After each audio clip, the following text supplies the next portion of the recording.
The voter ID pilot clouded Woking's local elections on May 4, argue the borough's Liberal Democrats.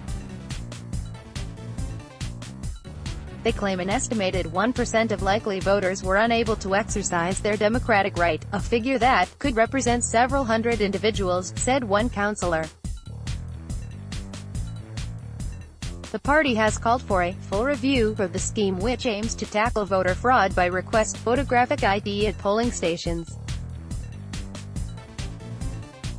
Woking Borough Council's WBC's chief executive, Ray Morgan, said the trial was a success, while also saying a review of the trial is already being carried out.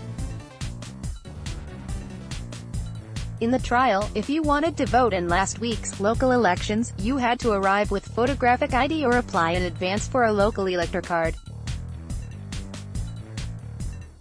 A number of difficulties were raised, with one man even reportedly calling the police after objecting to show his ID on Thursday, May 3. Meanwhile, a former Labour councillor witnessed a furious man being refused to vote at a polling station in Walton Road, despite holding a Surrey County Council document bearing his photograph. Trial clouded elections. Woking Council's elections were clouded by taking part in a national voter ID trial, said WBC deputy leader and Lib Dem spokesman Will Forster. The council locally, and the Government and Election Commission nationally, need to do a full review, as it would seem a small proportion of voters were unable to vote on the day or did not even go to vote as they did not have the necessary photo ID. Party Vice Chairman Anne-Marie Barker said, "We estimate around 1% of likely voters may not have cast a vote because of the requirement for photographic voter identification." Image, Gray and Larder. "This could represent to several hundred individuals who have effectively lost their vote," she said. Turnout across Woking was up, but there was a lower turnout in some wards, including those with a high proportion of social housing. "We did record those who told us they did not have any of the accepted forms of ID when we knocked on their door, as well as not having a passport, photo, driving license, rail season ticket or bus pass. A number of these people struggled to get together the paper forms of ID to obtain a local elector card. I am calling for a full review of the voter ID trial," she added. "We know there will be an internal review by the council's elections panel, and I am also asking that the council's overview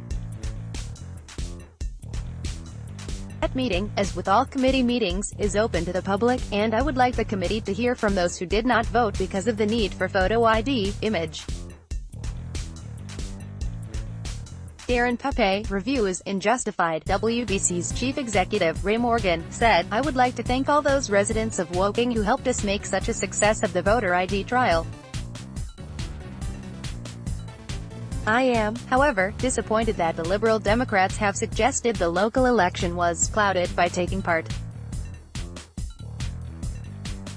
The call for a review is wholly unjustified when they know that the review is in hand, and will be reported to the council later in May. Pilot should go nationwide on the day of the local election results day." Leader of WBC-CLLR David Biddleston said he was impressed by the trial. He said people clutched their ID as they walked into polling stations enthusiastically because of effective communication ahead of the election. Local elections 2018, police called over Woking voter ID dispute. Woking MP Jonathan Lord added that the trial should be introduced nationwide.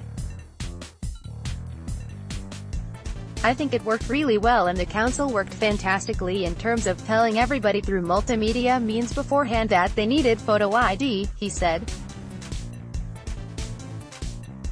"I think the pilot was stricter here in Woking than anywhere else, and if it's worked here, I think it can be rolled out in due course.